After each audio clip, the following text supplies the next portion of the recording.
हमारे आसपास की दुनिया को जानने का हमारे पास एक ही साधन है और वो है हमारे सेंस ऑर्गन। मनुष्य और जानवर अपने आसपास की दुनिया को अपने सेंस ऑर्गन द्वारा ही तो जानते हैं। फॉर एग्जाम्पल, एयर में कुछ खास तरह के वाइब्रेशन को हम साउंड के रूप में अनुभव करते हैं और जीभ से हमें पता चलता है कि खाने का स्वाद कैसा है। देखो, अगर हम अपने शरीर को एक घर माने तो हम कह सकते हैं कि सेंस ऑर्गन उस घर की खिड़कियां हैं जहां से बाहर की जानकारी अंदर आती है। अलग अलग सेंस ऑर्गन अलग अलग चीजों के प्रति संवेदनशील होते हैं। फॉर एग्जाम्पल, नाक से हमें पता चलता है कि गंध कैसी है, पर उससे साउंड का पता नहीं लगाया जा सकता। और दोस्तों, हमारे शरीर में एक लाइट सेंसिटिव सेंस ऑर्गन भी है, हमारी आंखें।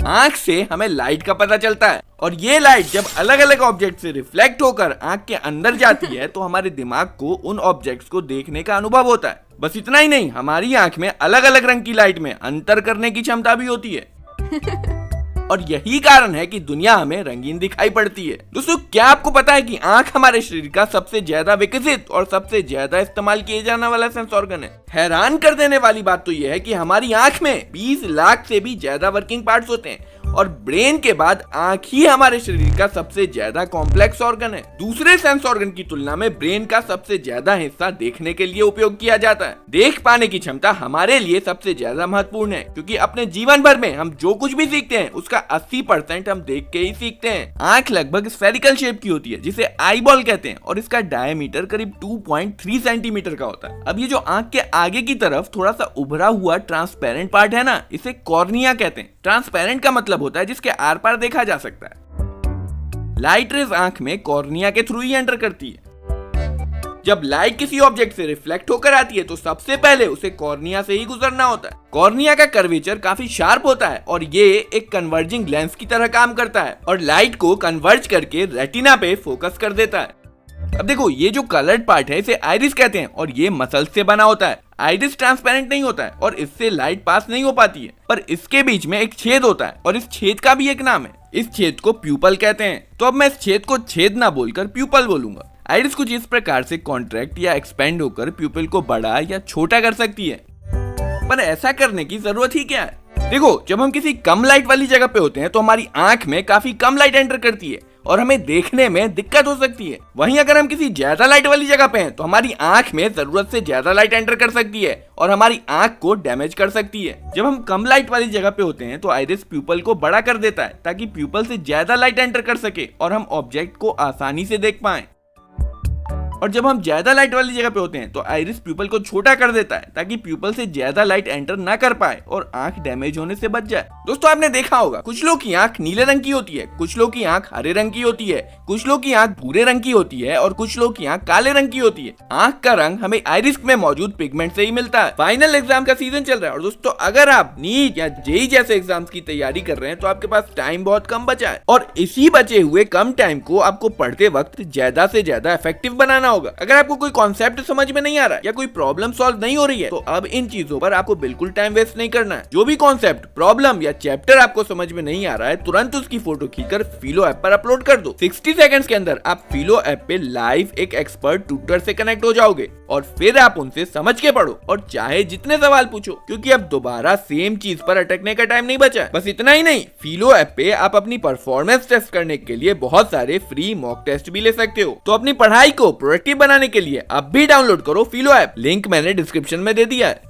आइरिस के पीछे एक लेंस लगा होता है और ये एक कॉन्वेक्स लेंस होता है। ये उसी टाइप का लेंस है जो मैग्नीफाइंग ग्लास और कैमरे में लगा होता है, पर मैग्नीफाइंग ग्लास की तरह हमारी आंख में लगा लेंस रिजिड मटेरियल से नहीं बना होता है। ये एक ट्रांसपेरेंट, फाइब्रस, जेली जैसे पदार्थ का बना होता है जो फ्लेक्सिबल होता है और ये लेंस लाइट रेज को फर्दर बेंड करके इसके पीछे वाली सरफेस, जिसे रेटिना कहते हैं, पे फोकस कर देता है, जिससे रेटिना पे एक क्लियर इमेज बन जाती है। तो देखो, पहले तो लाइट रेज को कॉर्निया ने बेंड किया और फिर दूसरी बार लाइट रेज को लेंस ने बेंड करके रेटिना पे फोकस कर दिया। देखो, लाइट की मैक्सिमम बेंडिंग तो कॉर्निया पे ही हो जाती है, लेंस तो बस फाइनल एडजस्टमेंट प्रोवाइड करता है ताकि लाइट रेज एग्जैक्टली रेटिना पे फोकस हो सके और रेटिना पे एकदम शार्प इमेज बने।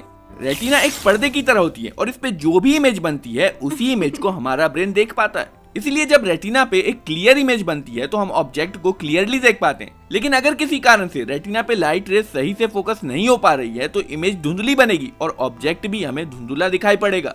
Retina light sensitive nerve tissue की एक लेयर होती है और जब लाइट रेज इस पर पड़ती हैं तो इसमें मौजूद सेल्स एक्टिवेट हो जाते हैं और लाइट को इलेक्ट्रिकल सिग्नल में कन्वर्ट कर देते हैं। अब यहाँ पर ये देखो, ये ऑप्टिक नर्व्स हैं, ये इलेक्ट्रिकल सिग्नल को ब्रेन तक पहुंचा देते हैं और ब्रेन इन सिग्नल को समझ के हमें देखने का एहसास कराता है। अब देखो, ये सिलियरी मसल्स हैं और ये जो फ्लेक्सिबल लेंस है ना, ये लेंस कई सारे सस्पेंसरी लिगामेंट्स के माध्यम से सिलियरी मसल्स से कनेक्टेड होता है और जरूरत पड़ने पर सिलियरी मसल्स कॉन्ट्रैक्ट और रिलैक्स होकर लेंस का शेप चेंज कर सकती हैं।